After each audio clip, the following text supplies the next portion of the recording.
Itu emang benar, itu di Altadena di LA. Pada saat itu kita lagi habis mengunjungi salah satu rumah WNI ya, yang terbakar juga di Pasadena. Itu kira-kira 3 blok dari situ. Kita jalan di situ bersama ada Yafi, anak dari YouTuber Indonesia di sana tuh, anak LA, tapi dia juga lagi nggak bikin YouTube juga, cuman karena ada beberapa teman-teman di sini media yang minta kayak apa sih yang sebenarnya di sana, karena kan yang beredar di sini kan banyak video-video dan berita-berita hoax ya. Jadi video-video AI yang di sini beredar dan orang pada percaya. Nah, mereka pengen gue yang kebetulan pas ada di sana kasih lihat gimana sebetulnya yang terjadi, karena berita yang di sini juga kan kebanyakan bilang bahwa rumah yang terbakar tuh rumah api sama rumah gede doang. Padahal enggak, bahwa yang paling alhamdulillah. Padahal yang paling banyak itu adalah justru rumah-rumah working class atau menengah bawah yang juga kena jadi korbannya di sekitar Altadena. Nah, jadi kita ke sana dan itu ada National Guard, ada FBI, ada polisi, dan kita sempat ngomong sama aparat bahwa kita boleh nggak ngambil gambar sini? Boleh, silakan. Perlu permit atau permission apa enggak? Silakan aja.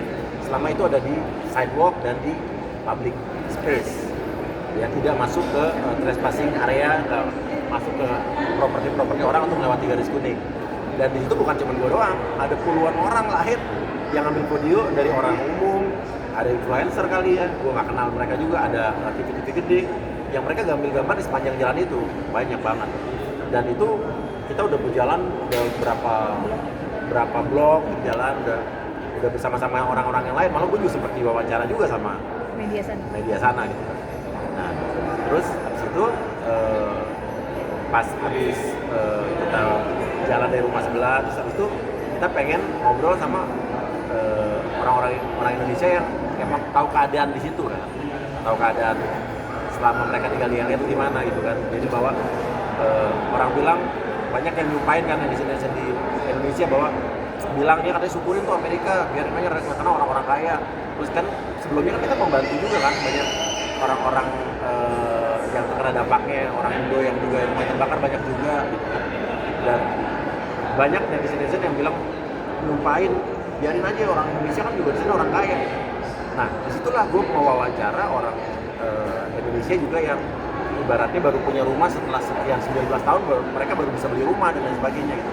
Nah, habis itu posisinya dari yang sebelah kita pindah ke sebelah, gimana ya kita mau ngomong ya, mau ngobrol. Nah, beradalah kita di depan rumah itu gitu kan ya. Ini emang kita kayak diatur oleh Tuhan untuk berdiri di situ gitu.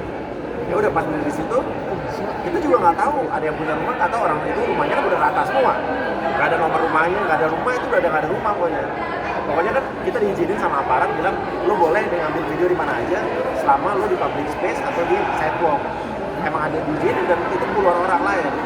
Dan di sebelah kita juga ada TV gede, ada juga orang yang ngambil gambar, dan malah kalau dilihat di video viralnya itu ada juga tuh orang yang ngambil gambar malah ngelewatin garis kuning kan, tapi didiemin aja gitu kan. Nah, pas gue baru ngomong sekitar paling sebelum semenit ya, 10 menit tiba-tiba ada yang nanya who are you?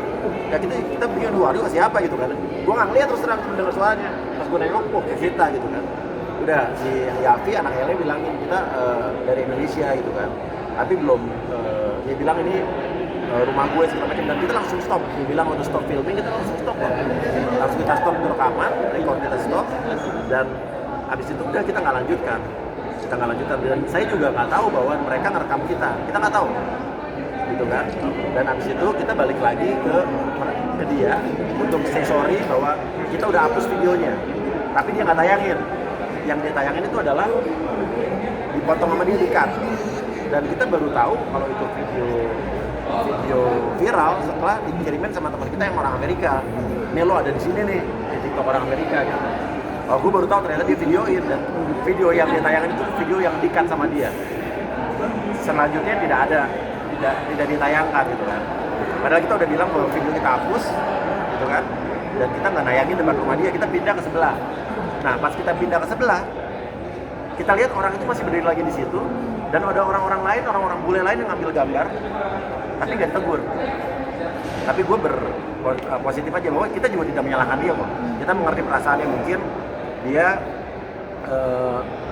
berpikir kita tuh ngapain karena ngomong kita kan bahasa Indonesia, mother language kita beda. Kita orang Asia yang beda omongan bahasanya. Dan pas abis teman gue ngomong itu, pas kita balik lagi itu, dia bilang lo nyari donasi. Jadi dipikir itu kita itu adalah orang yang pengen memanfaatkan keadaan dengan cari donasi untuk kepentingan pribadi, karena di Amerika lagi rame begitu. Dan kalau emang dilihat di komentar TikTok dia itu, orang-orang rata-rata ngomongnya gitu, pikir kita adalah scammer yang nyari donasi, dan dia love-lovein itu komen-komen itu. Jadi emang begitu, tapi nggak apa-apa, saya juga mengerti kok bahwa kalau dia keberatan bahwa kita berdiri di situ karena menghadap ke rumahnya dia yang udah kebakar itu, kita langsung stop. Kenapa kita nggak minta izin? Kita nggak tahu yang punya rumah siapa, dia muncul tiba-tiba dari tengah jalan. Dan di antara yang lain itu banyak banget puluhan orang yang emang ngambil gambar, bukan cuma kita doang, banyak sekali. Dan cuma kita yang ketemu, karena mungkin bahasa kita beda.